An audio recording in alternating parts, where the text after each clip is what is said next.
Election top 25 ಗೆ ಸ್ವಾಗತ. ನಾನು ಸುಕನ್ಯಾ. ಲೋಕಸಭಾ ಅಖಾಡದ ಕುರಿತ 25 ಸುದ್ದಿಯನ್ನ ನೋಡ್ಕೊಂಬರೋಣ ಬನ್ನಿ. ಕೋಲಾರ ಲೋಕಸಭೆ ಕ್ಷೇತ್ರದ ಕಾಂಗ್ರೆಸ್ ಅಭ್ಯರ್ಥಿ ಆಯ್ಕೆ ಕಗ್ಗಂಟಾಗಿದೆ. ಮುನಿಯಪ್ಪ ಕುಟುಂಬಕ್ಕೆ ಕೋಲಾರ ಟಿಕೆಟ್ ಕೈತಪ್ಪುವ ಭೀತಿ ಎದುರಾಗಿದೆ. ಸಿಎಂ ಡಿಸಿಎಂ ಸಭೆ ಬಳಿಕ ಹೊಸ ಅಭ್ಯರ್ಥಿಗಾಗಿ ಕಾಂಗ್ರೆಸ್ ಹುಡುಕಾಟ ನಡೆಸುತ್ತಾ ಇದೆ. ಅತೃಪ್ತ ಶಾಸಕರ ಮನವೊಲಿಸೋದಕ್ಕೆ ಸಿಎಂ ಡಿಸಿಎಂ ಹೊಸ ತಂತ್ರ ರೂಪಿಸಿದ್ದಾರೆ. ಕೋಲಾರ ಟಿಕೆಟ್ಗಾಗಿ ಮುನಿಯಪ್ಪ ಬಣ ಹಾಗೂ ರಮೇಶ್ ಕುಮಾರ್ ಬಣದ ನಡುವಿನ ಗುದ್ದಾಟ ಕಾಂಗ್ರೆಸ್ಗೆ ಬಿಸಿ ತುಪ್ಪವಾಗಿ ಪರಿಣಮಿಸಿದೆ. ಎರಡು ಬಣಗಳ ಅಭ್ಯರ್ಥಿ ಬಿಟ್ಟು ಹೊಸ ಅಭ್ಯರ್ಥಿ ಕಣಕ್ಕಿಳಿಸೋದಕ್ಕೆ ಹೈಕಮಾಂಡ್ ನಿರ್ಧರಿಸಿದೆ. ಗಾಂಧಿನಗರ ಮಾಜಿ ಕಾರ್ಪೊರೇಟರ್ ಪುತ್ರ ಗೌತಮ್ ಅಥವಾ ಉದ್ಯಮಿ ನಾರಾಯಣಸ್ವಾಮಿ ಕಣಕ್ಕಿಳಿಸೋದಕ್ಕೆ ಕಾಂಗ್ರೆಸ್ ಪ್ಲಾನ್ ಮಾಡಿದೆ. ಕೋಲಾರದಲ್ಲಿನ ಬಣ ರಾಜಕೀಯ ಶಮನಕ್ಕಾಗಿ ಹೊಸ ಅಭ್ಯರ್ಥಿಗೆ ಮಣೆ ಹಾಕೋದಕ್ಕೆ ಕಾಂಗ್ರೆಸ್ ಸಜ್ಜಾಗಿದೆ. ಹೊಸ ಅಭ್ಯರ್ಥಿಗಳೊಂದಿಗೆ ಮಾತುಕತೆ ಬಳಿಕ ಹೆಸರು ಅಂತಿಮವಾಗಲಿದೆ. ಹೈಕಮಾಂಡ್ ತೀರ್ಮಾನಕ್ಕೆ ಬದ್ಧವಾಗಿರೋದಕ್ಕೆ ಎರಡೂ ಬಣಗಳಿಗೆ ಸೂಚಿಸಲಾಗಿದೆ. ಒಂದೇ ಕಲ್ಲಲ್ಲಿ ಎರಡು ಹಕ್ಕಿಗಳನ್ನು ಹೊಡೆಯೋದಕ್ಕೆ ಕೈ ನಾಯಕರು ಮಾಸ್ಟರ್ ಪ್ಲಾನ್ ರೂಪಿಸಿದ್ದಾರೆ. ಮುನಿಯಪ್ಪ ಅಳಿಯ ಚಿಕ್ಕಬೆದ್ದಣ್ಣಗೆ ಟಿಕೆಟ್ ನೀಡದಂತೆ ಕೋಲಾರ ಕಾಂಗ್ರೆಸ್ ಶಾಸಕರು ರಾಜೀನಾಮೆ ಹೈಡ್ರಾಮಾ ಮಾಡಿದ್ರು. ಘಟನೆಗೆ ಸಚಿವ ಎಂಸಿ ಸುಧಾಕರ್ ವಿಷಾದ ವ್ಯಕ್ತಪಡಿಸಿದ್ದಾರೆ. ಇದು ಎಡಗೈ ಬಲಗೈ ಸಂಘರ್ಷ ಅಲ್ಲ, ಯಾರಿಗೆ ಟಿಕೆಟ್ ಕೊಟ್ಟರೂ ಒಂದಾಗಿ ಕೆಲಸ ಮಾಡ್ತೀವಿ ಅಂತ ಸಚಿವ ಎಂಸಿ ಸುಧಾಕರ್ ಹೇಳಿದ್ದಾರೆ. ಕಾಂಗ್ರೆಸ್ಗೆ ಚಿಕ್ಕಬಳ್ಳಾಪುರ ಟಿಕೆಟ್ ಸಮರ ಬಿಸಿ ತುಪ್ಪವಾಗಿದೆ. ರಕ್ಷಾ ರಾಮಯ್ಯಗೆ ಟಿಕೆಟ್ ನೀಡುವುದಕ್ಕೆ ಶಾಸಕರು ವಿರೋಧ ವ್ಯಕ್ತಪಡಿಸಿದ್ದಾರೆ. ವೀರಪ್ಪ ಮೊಯ್ಲಿ ಅಥವಾ ಶಿವಶಂಕರ್ ರೆಡ್ಡಿಗೆ ಟಿಕೆಟ್ ನೀಡುವಂತೆ ಪಟ್ಟು ಹಿಡಿದಿದ್ದಾರೆ. ರಕ್ಷಾ ರಾಮಯ್ಯ ಟಿಕೆಟ್ ನೀಡಬಾರದು ಅಂತ ಸುಬ್ಬಾರೆಡ್ಡಿ ಪತ್ರ ಬರೆದಿದ್ದಾರೆ.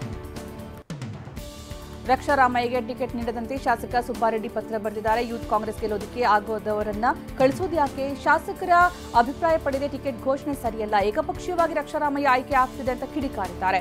ಸಿಎಂ ಡಿಸಿಎಂ ಭೇಟಿ ಮಾಡಲಿರುವ ಜಿಲ್ಲಾ ನಾಯಕರು ಮನವರಿಕೆ ಮಾಡಲಿದ್ದಾರೆ. ಕೊಪ್ಪಳದಲ್ಲಿ ಬಿಜೆಪಿಗೆ ಶಾಕ್ ನೀಡೋದಕ್ಕೆ ಕಾಂಗ್ರೆಸ್ ರಣತಂತ್ರ ರೂಪಿಸಿದೆ. ಕರಡಿ ಸಂಗಣ್ಣರನ್ನ ಕಾಂಗ್ರೆಸ್ಗೆ ಕರೆತರುವಂತಹ ಪ್ರಯತ್ನ ಮಾಡಲಾಗ್ತಾ ಇದೆ. ಟಿಕೆಟ್ ಸಿಗದಕ್ಕೆ ರೆಬೆಲ್ ಆಗಿರೋ ಕರಡಿ ಸಂಗಣ್ಣಗೆ ಆಹ್ವಾನ ನೀಡಿದ್ದು ಎಂಎಲ್ಸಿ ಆಫರ್ ಇಟ್ಟಿದ್ದಾರೆ ಎನ್ನಲಾಗಿದೆ. ಸಚಿವ ಶಿವರಾಜ್ ತಂಗಡಗಿ ಹಾಗೂ ವಿನಯ್ ಕುಲಕರ್ಣಿ ಸವದಿ ಕೂಡ ಸಂಗಣ್ಣ ಸಂಪರ್ಕಿಸಿದ್ದಾರೆ ಅನ್ನೋ ಮಾಹಿತಿ ಲಭ್ಯವಾಗಿದೆ. ಕೊಪ್ಪಳ ಬಿಜೆಪಿಯಲ್ಲಿ ಬಂಡಾಯದ ಬೆಂಕಿ ಧಗಧಗಿಸ್ತಾ ಇದೆ. ಕೊಪ್ಪಳದ ಅಭ್ಯರ್ಥಿ ಬದಲಾವಣೆಗೆ ಕರಡಿ ಸಂಗಣ್ಣ ಪಟ್ಟು ಹಿಡಿದಿದ್ದಾರೆ. ಕರಡಿ ಸಂಗಣ್ಣ ಮನವೊಲಿಕೆಗೆ ಬಿಜೆಪಿ ನಾಯಕರು ಕಸರತ್ತು ನಡೆಸಿದ್ದಾರೆ. ವಿಧಾನ ಪರಿಷತ್ ಅಥವಾ ರಾಜ್ಯಸಭೆ ಆಫರ್ ಇಟ್ಟಿದೆ. ಗುರುಪೀಠದ ಮುಂದೆ ಘೋಷಿಸೋದಕ್ಕೆ ಸಂಗಣ್ಣ ಒತ್ತಾಯಿಸಿದ್ದು, ಸಂಗಣ್ಣ ಮಾತಿಗೆ ಬಿಜೆಪಿ ನಾಯಕರು ಒಪ್ಪಿಗೆ ಸೂಚಿಸಿದ್ದಾರೆ. ಚಿತ್ರದುರ್ಗದಲ್ಲಿ ಗೋವಿಂದ ಕಾರಜೋಳಗೆ ಟಿಕೆಟ್ ನೀಡಿದ್ದಕ್ಕೆ ಶಾಸಕ ಎಂ ಚಂದ್ರಪ್ಪ ಪುತ್ರ ರಘುಚಂದನ್ ಕೆಂಡವಾಗಿದ್ದಾರೆ. ಚಿತ್ರದುರ್ಗ ಬಿಜೆಪಿ ಸ್ವಾಭಿಮಾನಿ ಕಾರ್ಯಕರ್ತರ ಸಭೆಯನ್ನು ನಡೆಸೋದಕ್ಕೆ ಸಜ್ಜಾಗಿದ್ದಾರೆ. ಪ್ರಧಾನಿ ಮೋದಿ, ಶಾಸಕ ಎಂ ಚಂದ್ರಪ್ಪ ರಘುಚಂದನ್ ಭಾವಚಿತ್ರ ಬಳಸಿ ಬ್ಯಾನರ್ ಹಾಕಿದ್ದಾರೆ. ಪುತ್ರನಿಗೆ ಬಿಜೆಪಿ ಟಿಕೆಟ್ ತಪ್ಪಿದ್ದಕ್ಕೆ ಶಾಸಕ ಚಂದ್ರಪ್ಪ ಬಂಡಾಯ ಸಾರಿದ್ದಾರೆ. ಇನ್ನು ಬಾಗಲಕೋಟೆ ಕಾಂಗ್ರೆಸ್ ಟಿಕೆಟ್ ಕೈತಪ್ಪಿದ್ದಕ್ಕೆ ಮುನಿಸಿಕೊಂಡಿರುವ ರಾಜ್ಯ ಕಾಂಗ್ರೆಸ್ನ ಮಹಿಳಾ ಘಟಕದ ಉಪಾಧ್ಯಕ್ಷೆ ವೀಣಾ ಕಾಶ್ಯಪ್ಪನವರು ಸಿಎಂ ಸಂಧಾನಕ್ಕೂ ತೃಪ್ತರಾಗಿಲ್ಲ. ಮುಂದೆ ಸೂಕ್ತ ಸ್ಥಾನಮಾನ ಕೊಡುವುದಾಗಿ ಸಿಎಂ ಹೇಳಿದ್ರೂ ಕೂಡ ವೀಣಾ ಕಾಶ್ಯಪ್ಪನವರು ಕಾಂಗ್ರೆಸ್ ಪಕ್ಷದ ಪ್ರಚಾರದಲ್ಲಿ ಭಾಗಿಯಾಗಲ್ಲ ಅಂತಲೇ ಪುನರುಚ್ಚರಿಸಿದ್ದಾರೆ. ಆದರೆ ಸಿಎಂ ಭರವಸೆಯಿಂದ ತೃಪ್ತರಾಗದ ವೀಣಾ ಪತಿ ವಿಜಯಾನಂದ ಕಾಶ್ಯಪ್ಪನವರು ನಾನು ಯಾವುದೇ ಕಾರಣಕ್ಕೂ ಪಕ್ಷದ ಪ್ರಚಾರದಲ್ಲಿ ಭಾಗಿಯಾಗಲ್ಲ ಅಂತ ಹೇಳಿದ್ದಾರೆ. ಇದಲ್ಲದೆ ರಾಜ್ಯ ಮಹಿಳಾ ಕಾಂಗ್ರೆಸ್ ಉಪಾಧ್ಯಕ್ಷೆ ಸ್ಥಾನಕ್ಕೆ ರಾಜೀನಾಮೆ ನೀಡ್ತೀನಿ ಅಂತ ಸಿಎಂ ಮುಂದೆ ಕಡ್ಡಿ ಮುರಿದಂತೆ ಹೇಳಿದ್ದಾರೆ ಅಂತ ಮೂಲಗಳು ತಿಳಿಸಿವೆ. ಅಸಮಾಧಾನಗೊಂಡಿದ್ದ ಇಕ್ಬಾಲ್ ಅನ್ಸಾರಿ ಜೊತೆ ಸಿಎಂ ಸಿದ್ದರಾಮಯ್ಯ ನಿನ್ನೆ ರಾತ್ರಿ ಚರ್ಚಿಸಿದ್ದಾರೆ. ಪಕ್ಷದ ಅಭ್ಯರ್ಥಿ ಗೆಲುವಿಗೆ ಶ್ರಮಿಸುವುದಾಗಿ ಸಿಎಂ ಸಿದ್ದರಾಮಯ್ಯಗೆ ಇಕ್ಬಾಲ್ ಅನ್ಸಾರಿ ಭರವಸೆ ಕೊಟ್ಟಿದ್ದಾರೆ. ತನ್ನ ಸೋಲಿಗೆ ಇಕ್ಬಾಲ್ ಅನ್ಸಾರಿ ಮುನಿಸಿಕೊಂಡಿದ್ರು. ಅನ್ಸಾರಿ ಮನವೊಲಿಸೋದಕ್ಕೆ ಕೆಲ ಸಚಿವರು ಶಾಸಕರು ಮುಂದಾಗಿದ್ರು. ಆದರೂ ಪಕ್ಷದ ಚಟುವಟಿಕೆಯಿಂದ ದೂರ ಉಳಿದಿದ್ರು. ಇದೀಗ ಸಿಎಂ ಸಿದ್ದರಾಮಯ್ಯ ಸಂಧಾನ ಯಶಸ್ವಿಯಾಗಿದೆ.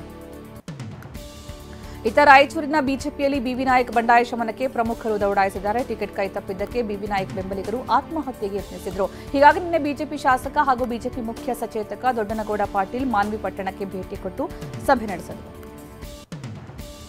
ಲೋಕಸಭೆ ಸಮರ ಗೆಲ್ಲೋದಕ್ಕೆ ಮೈತ್ರಿ ನಾಯಕರು ರಣತಂತ್ರ ರೂಪಿಸುತ್ತಿದ್ದಾರೆ. ಬಿಜೆಪಿ ಜೆಡಿಎಸ್ ಮೈತ್ರಿಕೂಟ ಜಂಟಿ ಸಮನ್ವಯ ಸಭೆ ನಡೆಸುತ್ತಾ ಇದೆ.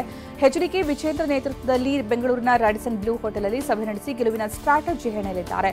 ಸಭೆಯಲ್ಲಿ ಜೆಡಿಎಸ್ ವರಿಷ್ಠ ಎಚ್ಡಿಡಿ, ಮಾಜಿ ಸಿಎಂ ಬಿಎಸ್ವೈ, ವಿಪಕ್ಷ ನಾಯಕ ಆರ್ ಅಶೋಕ್, ಸಿಟಿ ರವಿ ಸೇರಿದಂತೆ ನಾಯಕರು ಭಾಗಿಯಾಗಲಿದ್ದಾರೆ. ಲೋಕಸಭೆ ಚುನಾವಣೆಯನ್ನು ಗೆಲ್ಲೋದಕ್ಕೆ ದೋಸ್ತಿ ಗೇಮ್ ಪ್ಲಾನ್ ಮಾಡಿದರೆ ಯಾವ್ಯಾವ ನಾಯಕರು ಯಾವ ಕ್ಷೇತ್ರಗಳಲ್ಲಿ ಪ್ರಚಾರ ಮಾಡಿದ್ರೆ ಸೂಕ್ತ ಅನ್ನೋದನ್ನು ಸಭೆಯಲ್ಲಿ ಚರ್ಚಿಸಲಿದ್ದಾರೆ. ಜೆಡಿಎಸ್ ಬಿಜೆಪಿಯ ಸ್ಥಳೀಯ ಮುಖಂಡರಲ್ಲಿರುವ ಗೊಂದಲ ಶಮನ ಮಾಡಿ ಒಟ್ಟಿಗೆ ಕೊಂಡೊಯ್ಯೋದಕ್ಕೆ ತಂತ್ರಗಾರಿಕೆ ಹೆಣೆಯಲಿದ್ದಾರೆ. ಸಕ್ಕರೆ ನಾಡು ಮಂಡ್ಯದಲ್ಲಿ ಅಸಲಿ ಪಾಲಿಟಿಕ್ಸ್ ಈಗ ಶುರುವಾಗಿದೆ. ಎಚ್ಡಿಕೆ ಸ್ಪರ್ಧೆಯಿಂದ ಮಂಡ್ಯ ಕ್ಷೇತ್ರ ರಣಕಣವಾಗಿದೆ. ಹೆಸರಿಗಷ್ಟೇ ಕುಮಾರಸ್ವಾಮಿ ಸ್ಟಾರ್ ಚಂದ್ರು ಸ್ಪರ್ಧೆ ಆಗಿದ್ರೆ ಅಸಲಿಗೆ ಕುಮಾರಸ್ವಾಮಿ ಚಲುವರಾಯಸ್ವಾಮಿ ಫೈಟ್ ತಾರಕಕ್ಕೇರಿದೆ. ಚಲುವರಾಯಸ್ವಾಮಿ ಓಟಕ್ಕೆ ಬ್ರೇಕ್ ಹಾಕೋದಕ್ಕೆ ಎಚ್ಡಿಕೆ ಎಂಟ್ರಿ ಕೊಡ್ತಾ ಇದ್ದು ಕಾಂಗ್ರೆಸ್ ಪಡೆಗೆ ಸೋಲಿನ ಆಘಾತ ನೀಡೋದಕ್ಕೆ ಸಜ್ಜಾಗಿದ್ದಾರೆ. ಮಂಡ್ಯದಿಂದ ಮೈತ್ರಿ ಅಭ್ಯರ್ಥಿಯಾಗಿ ಎಚ್ಡಿಕೆ ಕಣಕ್ಕಿಳಿಯುವುದು ಫಿಕ್ಸ್ ಆಗಿದೆ. ಏಪ್ರಿಲ್ 4ರಂದು ನಾಮಪತ್ರ ಸಲ್ಲಿಸಲಿರುವ ಕುಮಾರಸ್ವಾಮಿ ಶಕ್ತಿ ಪ್ರದರ್ಶನಕ್ಕೆ ಮುಂದಾಗಿದ್ದಾರೆ. ಬಿಜೆಪಿ ಜೆಡಿಎಸ್ ನಾಯಕರು ಮತ್ತು ಮುಖಂಡರು ಕಾರ್ಯಕರ್ತರ ಜೊತೆ ತೆರಳಿ ಎಚ್ಡಿಕೆ ಉಮೇದುವಾರಿಕೆ ಸಲ್ಲಿಸಲಿದ್ದಾರೆ. 50,000ಕ್ಕೂ ಹೆಚ್ಚು ಜನರನ್ನು ಸೇರಿಸೋದಕ್ಕೆ ಸಜ್ಜಾಗಿದ್ದಾರೆ. ಗೋಕಾಕ್ ಕ್ಷೇತ್ರಕ್ಕೆ ಲಕ್ಷ್ಮೀ ಹೆಬ್ಬಾಳ್ಕರ್ ಎಂಟ್ರಿ ಬೆನ್ನಲ್ಲೇ ಮಾಜಿ ಸಚಿವ ರಮೇಶ್ ಜಾರಕಿಹೊಳಿ ಮತ್ತಷ್ಟು ಅಲರ್ಟ್ ಆಗಿದ್ದಾರೆ. ಬೆಳಗಾವಿಯಲ್ಲಿ ಜಗದೀಶ್ ಶೆಟ್ಟರ್ ಭೇಟಿಯಾಗಿರೋ ರಮೇಶ್ ಜಾರಕಿಹೊಳಿ ಮಹತ್ವದ ಚರ್ಚೆ ನಡೆಸಿದ್ದಾರೆ. ಮಂಗಳ ಅಂಗಡಿ ನಿವಾಸದಲ್ಲಿ ಉಭಯ ನಾಯಕರು ಸಭೆ ನಡೆಸಿ ರಣತಂತ್ರ ರೂಪಿಸಿದ್ದಾರೆ. ದಾವಣಗೆರೆ ಲೋಕಸಭಾ ಕ್ಷೇತ್ರದಲ್ಲಿ ಭಿನ್ನಮತ ಶಮನಕ್ಕೆ ಬಿಜೆಪಿ ಯತ್ನಿಸಿದೆ. ದಾವಣಗೆರೆ ಕ್ಷೇತ್ರದ ಚುನಾವಣಾ ಸಂಚಾಲಕರಾಗಿ ರೇಣುಕಾಚಾರ್ಯ ನೇಮಕ ಮಾಡಲಾಗಿದೆ. ದಾವಣಗೆರೆ ಬಿಜೆಪಿ ಘಟಕದ ಅಧ್ಯಕ್ಷ ರಾಜಶೇಖರ್ ನಾಗಪ್ಪ ಆದೇಶಿಸಿದ್ದಾರೆ. ರಾಧಾ ಮೋಹನ್ ದಾಸ್ ಸೂಚನೆ ಮೇರೆಗೆ ರೇಣುಕಾಚಾರ್ಯ ನೇಮಿಸಲಾಗಿದೆ. ಬೆಂಗಳೂರಲ್ಲಿ ಸ್ಟಾರ್ ಪ್ರಚಾರಕರನ್ನ ಕರೆತರುವುದಕ್ಕೆ ಬಿಜೆಪಿ ಪ್ಲಾನ್ ಮಾಡಿದೆ. ಬೆಂಗಳೂರು ದಕ್ಷಿಣ ಕ್ಷೇತ್ರದಲ್ಲಿ ತೆಲುಗು ಸ್ಟಾರ್ ಪವನ್ ಕಲ್ಯಾಣ್ ಕರೆತಂದು ಮತಶಿಕಾರಿಗೆ ತಂತ್ರಗಾರಿಕೆ ರೂಪಿಸಿದ್ದಾರೆ. Bommanahalli, BTM layout, HSR layout, Jayanagar, JB Nagar, Basavanagudi ಸೇರಿದಂತೆ ಕೆಲ ಭಾಗದಲ್ಲಿ ತೆಲುಗು ಭಾಷಿಕರ ಮತಗಳು ಹೆಚ್ಚಿಗಿವೆ. ಇನ್ನು ತೆಲುಗು ಭಾಷಿಕರ ಮತ ಸೆಳೆಯುವುದಕ್ಕೆ ಸಜ್ಜಾಗಲಾಗಿದೆ. ಲೋಕಸಭೆ ಚುನಾವಣೆ ಅಖಾಡದಲ್ಲಿ ಚುನಾವಣಾಧಿಕಾರಿಗಳು ಭರ್ಜರಿ ಬೇಟೆ ಆಡ್ತಿದ್ದಾರೆ. ದಾಖಲೆ ಇಲ್ಲದೆ ಸಾಗಿಸ್ತಾ ಇದ್ದಂತಹ 6.37 ಲಕ್ಷ ಮೌಲ್ಯದ ಚಿನ್ನ ಜಪ್ತಿ ಮಾಡಲಾಗಿದೆ. ಕಲಬುರಗಿ ಜಿಲ್ಲೆ ಚಿತ್ತಾಪುರ ತಾಲೂಕಿನ ನಾಲವಾರ ಬಳಿ ಸರ್ಕಾರಿ ಬಸ್ನಲ್ಲಿ ಸಾಗಿಸ್ತಾ ಇದ್ದಾಗ ಚಿನ್ನ ಹಾಗೂ ಬೆಳ್ಳಿ ವಶಕ್ಕೆ ಪಡೆಯಲಾಗಿದೆ.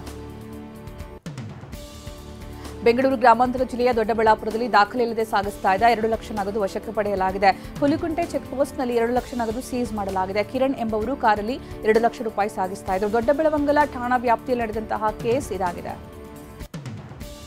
ದಾಖಲೆ ಇಲ್ಲದೆ ಸಾಗಿಸುತ್ತಿದ್ದ 14.63 ಲಕ್ಷ ರೂಪಾಯಿ ಹಣ, 128 ಗ್ರಾಂ ಚಿನ್ನ ಜಪ್ತಿ ಮಾಡಲಾಗಿದೆ. ತುಮಕೂರಿನ ಬಟವಾಡೆ ಚೆಕ್ಪೋಸ್ಟ್ನಲ್ಲಿ ಚುನಾವಣಾಧಿಕಾರಿಗಳು ವಶಕ್ಕೆ ಪಡೆದಿದ್ದಾರೆ. ಬಸ್ನಲ್ಲಿ ಸಾಗಿಸ್ತಾ ಇದ್ದಾಗ ಹಣ ಮತ್ತು ಚಿನ್ನ ವಶಕ್ಕೆ ಪಡೆಯಲಾಗಿದ್ದು, ಅನಂತಪುರದ ವಾಡ್ಲಾ ನಾಗಭೂಷಣ ಎಂಬವರನ್ನ ವಿಚಾರಣೆ ನಡೆಸಲಾಗಿದೆ. ತಮಿಳುನಾಡಿನಲ್ಲಿ ಲೋಕಸಭೆ ಚುನಾವಣಾ ಕಣ ರಂಗೇರಿದೆ. ಶ್ರೀಪೆರಂಬದೂರಲ್ಲಿ ತಮಿಳು ಮಣಿಲಾ ಕಾಂಗ್ರೆಸ್ ಪಕ್ಷದ ಅಭ್ಯರ್ಥಿ ವಿಎನ್ ವೇಣುಗೋಪಾಲ್ ಪರ ರಾಜ್ಯ ಬಿಜೆಪಿ ಅಧ್ಯಕ್ಷ ಅಣ್ಣಾಮಲೈ ಪ್ರಚಾರ ನಡೆಸಿದರು.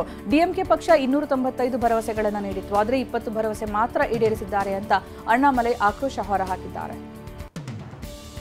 ಮಣಿಪುರದಲ್ಲಿ ಏಪ್ರಿಲ್ 19ರಂದು ಚುನಾವಣೆ ನಡೆಯಲಿದ್ದು, ಇಲ್ಲಿ ಏಪ್ರಿಲ್ 19 ಮತ್ತು 26ರಂದು 2 ಹಂತದಲ್ಲಿ ಮತದಾನ ನಡೆಯಲಿದೆ. ಹಿಂಸಾಚಾರದಿಂದ ಸ್ಥಳಾಂತರಗೊಂಡಿರುವ ಈ ಸಮುದಾಯಕ್ಕೆ ಮತದಾನ ಮಾಡುವ ಆಸಕ್ತಿ ಇಲ್ಲ, ಮತದಾನ ಮಾಡುವುದಿಲ್ಲ ಅಂತ ಮಣಿಪುರ ಸಂತ್ರಸ್ತರು ಹೇಳಿದ್ದಾರೆ.